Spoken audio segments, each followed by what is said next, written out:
Lo que toca ahora es nuestro bloque económico.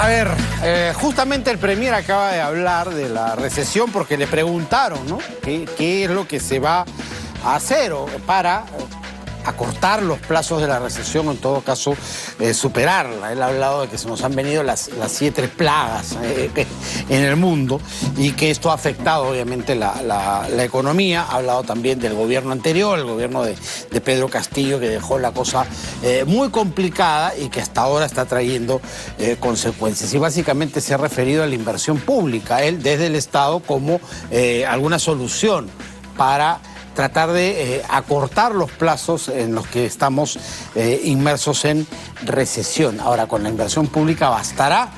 Es una pregunta que le vamos a hacer a César Fuentes, profesor, director de la Maestría de Gestión Pública de SAN, que ya está con nosotros. ¿Qué tal, César? ¿Cómo estás? ¿Qué tal? Encantado. Tenemos un informe que la producción nos ha preparado. ¿Te parece si lo revisamos? Claro, y cerramos el comentario? Vamos a ver el informe. Se acabó el llamado milagro económico peruano. Una época de bonanza que llevó al Perú a liderar el crecimiento en América Latina en las últimas 2 décadas. Tras varios meses de negar que exista una crisis en el sector, el ministro de Economía y Finanzas, Alex Contreras, no tuvo más remedio que aceptar que el Perú se encuentra en una recesión económica. Es sin duda una recesión, no me cabe la menor duda, y lo que queremos es salir de esta recesión con el crédito suplementario. Una preocupante situación que venía siendo advertida por diversos analistas debido a que el crecimiento económico peruano cayó por 4º mes consecutivo. En el mes de agosto, la producción nacional cayó 0.63%, siendo los sectores agropecuario, manufactura y construcción quienes tuvieron menor desempeño, según datos del Instituto Nacional de Estadística e Informática. ¿Pero qué significa entrar en recesión? El analista de planeamiento estratégico y de presupuesto Jorge Calmet explicó en su cuenta de TikTok cómo afecta la crisis económica al peruano de a pie. Cada día es más difícil sobrevivir en el país. La cosa está tan mal que más de la mitad de los peruanos no han tenido que comer por días enteros en los últimos 3 meses. Y 2 de cada 3 peruanos tuvo que reducir su cantidad de comidas al día porque no tenían dinero para comprar alimentos. El país se está muriendo de hambre. Son muchos los factores que habrían generado la caída de la economía peruana. Entre ellos, la conflictividad durante los primeros meses de la gestión de la presidenta Dina Boluarte y posteriormente el fenómeno del Niño. Jorge Calmet advirtió que la inversión privada ha caído porque los empresarios no confían en el gobierno y el Congreso. Pero no solo por la inflación, que ya está en un 7%, sino también porque no hay trabajo. Y no hay trabajo porque no hay inversión. La inversión privada ha caído en un 8.3% porque los empresarios no confían en la gestión del gobierno y del Congreso, y no confían porque ellos no les garantizan ningún tipo de seguridad jurídica o ciudadana a sus empresas. Y como no confían, no invierten. Y si no invierten, no contratan trabajadores ni proveedores. El Pleno del Congreso aprobó el proyecto de ley que otorga créditos suplementarios de 1.581 millones de soles a diversos sectores del país. Una medida planteada por el gobierno que buscaría superar la recesión económica que atraviesa el país. Muchos los aspectos, ¿no? Es un todo lleno de aristas distintas que están influyendo a que finalmente estemos en recesión. Hoy, César, lo acabamos de escuchar, el Premier hablaba un poco de lo que desde el Estado se puede hacer en cuanto, sobre todo, inversión pública para dinamizar, acelerar un poco la economía, pero sabemos que la inversión pública es el 20% del total, ¿no? Sí. Allí la columna principal está en la inversión privada, que hasta ahora ve con desconfianza pues la coyuntura que vivimos. Lo que estamos viendo es yo creo que es loable que se hable de inversión pública, pero todos los procesos de contratación y efectivamente cuando ya el proceso comienza a funcionar, por más rápido que vayamos, el Estado tiene sus tiempos y estamos hablando de un impacto probablemente en los próximos 6 meses a 1 año, ¿no? Es decir, la inversión pública a veces se piensa que técnicamente puede ser un elemento para que levante la economía, pero lo que pasa es que los procesos de selección y de contratación demoran, y eso significa por lo menos 6 meses a un año. Desde la voluntad hasta que se ejecute, hasta que se ejecute tenemos un problema serio de gestión, pero también hay diversos candados, diversos protocolos que tiene que cumplir el Estado. Entonces, lo óptimo sería que efectivamente tuviéramos, ¿no es cierto?, hoy día una inversión pública o mañana una inversión pública, pero sabemos que esa inversión pública por lo menos va a llegar entre 6 meses y un año, si efectivamente lo hacemos rápidamente. ¿Cuánto influye este crédito suplementario que ya se ha aprobado en el Congreso de la Estamos hablando de alrededor de 1.500 millones de soles. Es interesante, es fundamentalmente lo que se busca es ayudar un poco a todo lo que son los procesos de inversión pequeños en las zonas, ¿no es cierto?, que pueden ser afectadas por el Niño, pero también tenemos que tener idea de cuánto es el presupuesto. El presupuesto de la República son más de 220.000 millones de soles, entonces es un cachito, diríamos, dentro del total. El gran problema, como efectivamente mencionabas tú, es la inversión privada. La inversión privada ha caído en promedio en los últimos 2 trimestres en más de 10%, y eso es lo que realmente explica el bajón que tenemos ahora. Y el gran problema que tenemos es que no hay proyectos grandes que realmente modifiquen ese malestar o esa inseguridad o esa percepción que realmente no es confiable el gobierno. Y eso yo creo que no estamos viendo que el gobierno está atacando ese frente, que es el tema de confianza o el tema de credibilidad, que es lo que van a hacer en el próximo año.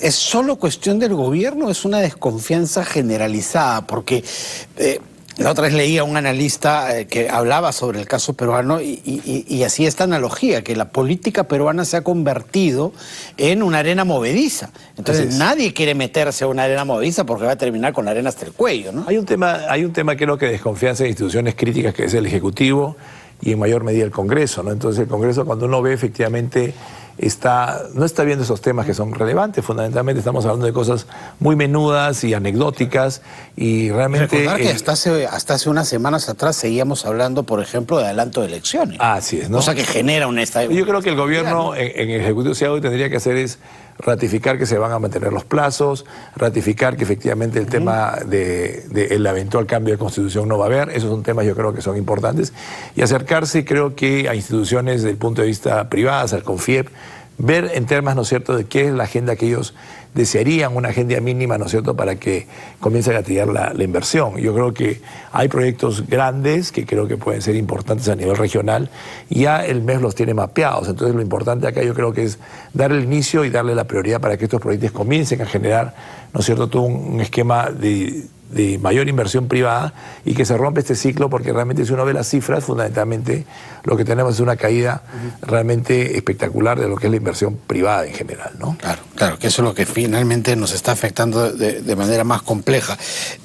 ¿Tú ves esta situación como un problema coyuntural o como un problema con probabilidades de volverse permanente? El problema que tenemos es lo que se llama estamos en medio de una cosa que se llama la trampa de los ingresos medios, ¿no? Es decir, ¿qué sucede? Hemos tenido un éxito hace ya unos 8 años, hasta el año 2014, donde crecíamos a una tasa de 6-7%, pero a partir de esa fecha si sumamos, prácticamente tenemos 9 años de crecimientos muy mediocres, entre el 2 y el 3%, pero ¿qué ha pasado? Las demandas salariales y las demandas sociales han crecido. Entonces ahora tenemos un dilema, que es ¿qué atendemos? Atendemos o más demandas sociales, o realmente nos seguimos enfocando en el crecimiento. Entonces hoy día, y ese es el drama, ¿no es cierto?, que se ve en muchos países que han tenido relativamente éxito en el crecimiento, es que las demandas sociales y la agenda a veces de demandas sociales empujan, ¿no es cierto?, a que no se pierda el enfoque en lo que es inversión y lo que es crecimiento, que si bien es cierto ha sido importante hace una década, todavía falta mucho por hacer, pero la percepción que se tiene, yo creo que es una complacencia en términos de crecimiento, que el 2 o 3% fue suficiente y no hay nada más que hacer, cuando realmente las demandas son muchísimo mayores. Claro, porque ahora lo que vemos, y esto más acentuado desde pasar el proceso pandémico, es que la pobreza ha aumentado, por ejemplo. Así es, ¿no? Todo lo que se había avanzado en pobreza prácticamente se ha revertido en los últimos 3 años, y ahí está golpeando fundamentalmente a la población más pobre. Un sector allí muy endeble, ¿no? Que ante cualquier... Esta pequeña clase media que se habló en algún momento, que es un concepto más que todo político, pero se habla también de clase media desde el punto de vista económico, es todavía muy pequeña, muy frágil, ¿no? Entonces, claro, lo que estamos viendo ahora es, cuando tenemos estas crisis, como en el caso de la pandemia, la gente regresa pues a niveles de pobreza que tenía hace 5, 6, 8 años atrás, ¿no?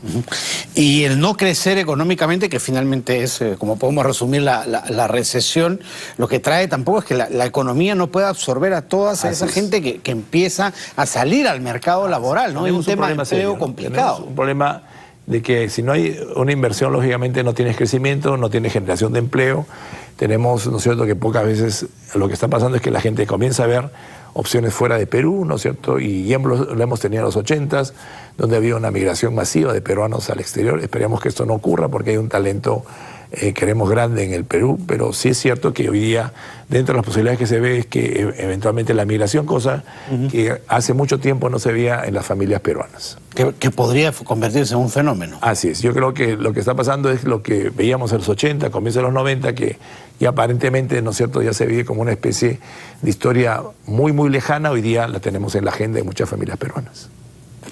Qué pena, ¿no? Porque finalmente se hablaba, como decía el informe que hemos visto, de un milagro económico peruano que parece que se va desvaneciendo, ¿no? Así es, porque creo que el problema es fundamental, desde el punto de vista más de largo plazo, es que creo que el gobierno se ha enfocado solamente en la estabilidad macroeconómica, tanto desde el punto de vista monetario y fiscal, pero como vemos, ¿no es cierto?, hay un montón de problemas sectoriales que hemos visto, y ahora esperemos que con la urgencia se vean el tema de infraestructura, el tema de muy baja calidad de servicios de salud y servicios de educación que requieren una inversión grande y continua. No solamente son medidas de corto plazo, sino realmente significa un cambio en términos tanto de modelo, especialmente en la parte educativa, de competencias, como también, ¿no es cierto?, diseñar sistemas de salud que sean bastante menos onerosos para la población. Correcto. Gracias, César, como siempre, por estar aquí. César Fuentes, director de la Maestría de Gestión Pública de SAN, ha estado con nosotros. Cerramos así nuestro bloque económico.